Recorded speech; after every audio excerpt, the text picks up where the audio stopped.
How are you, Orange fans? I'm Niko Tamurian here from CNY Central, joined once again by Ryan Murray of Rivals, of course, CuesConfidential.com. And Ryan, thank you so much for joining us. You're a busy guy this year. You're all over the media nowadays. We were the first ones to have you. I want everybody to know that. Certainly a very busy last 3 weeks for SU football recruiting. What stood out to you the most in the last couple weeks here?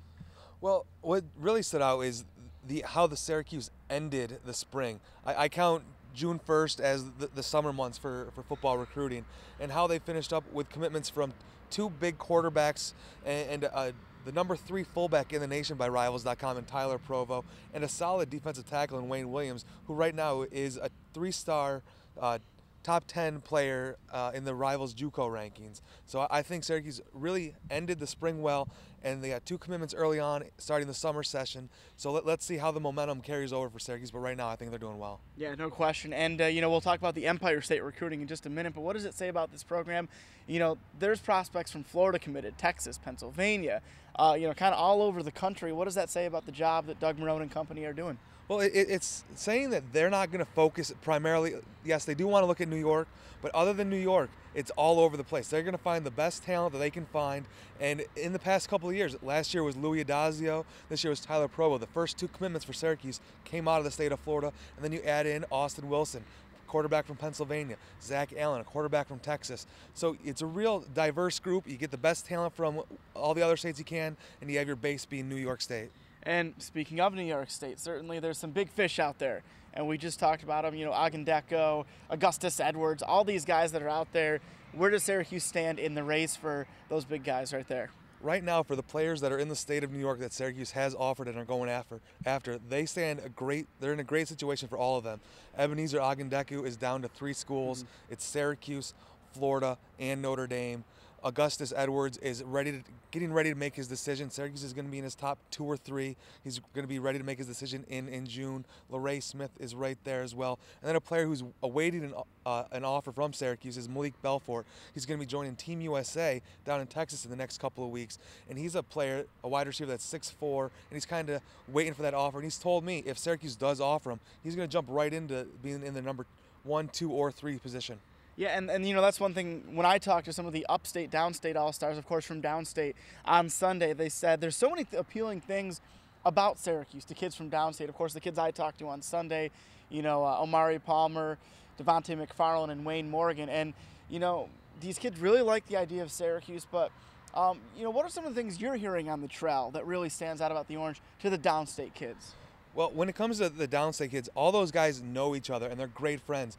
Even though Malik Belfort's out in Staten Island going to Tottenville High School, he talks on a daily basis with Ebenezer Agendeko, who goes to Thomas Jefferson. So the one's in Brooklyn, the other one's in Staten Island, and they're just always talking to each other. And what Malik Belfort was actually telling me was it was when Brandon Reddish and Ivan Foyce, a team played in the state championship, or in the PSAL championship against Ishaq Williams' team.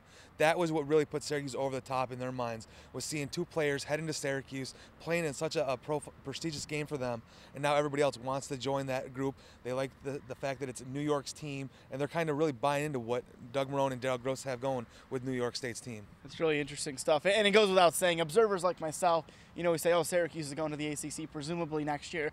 That has to be a big impact. Obviously, you're talking to kids all over the country, up and down the Atlantic coast. What's the feedback on the conference affiliation that you're hearing from the kids? They definitely love the fact that Syracuse is going to the ACC. They think that the ACC is just a step up from the Big East. A lot of kids, I've had a couple say that going into the recruiting process, they wanted offers from the ACC and the SEC. It doesn't matter what other schools offer them. It seems like the ACC and the SEC really stand apart right now as the top conferences to play for. Pac-12 is not in the conversation. The Big 12 gets in there every now and then. But it seems like a lot of these kids are saying the ACC and the SEC is where they want to go.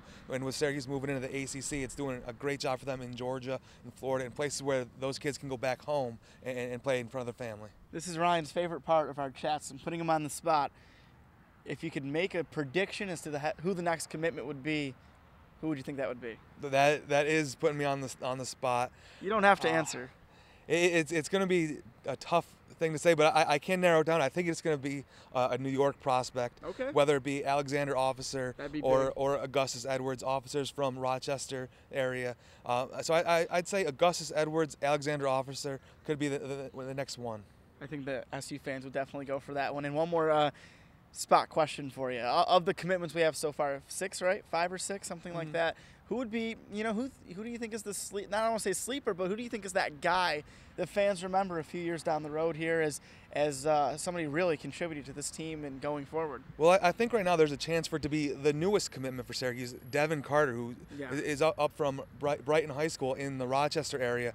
He's right now, I talked with his coach, he's a freak of nature type athlete. Syracuse initially started recruiting him as a running back, and then once the defensive coaches at Syracuse saw him, they wanted him at linebacker. He's got a 6'2", 220-pound frame right now, and he's got room to add more on it. So he could become that linebacker that's really big in the middle, really big on the outside. He's got great speed. He's a track athlete as well. And I think he's somebody that, whether he be like a Jason Poles type for Syracuse on special teams, or a J.R. Johnson, or could he be that next big linebacker for Syracuse?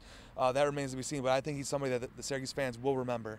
Bring me back with J.R. Johnson and Jason Poles of the late 90s there. Ryan, as always, pleasure having you. Thank you so much for joining us.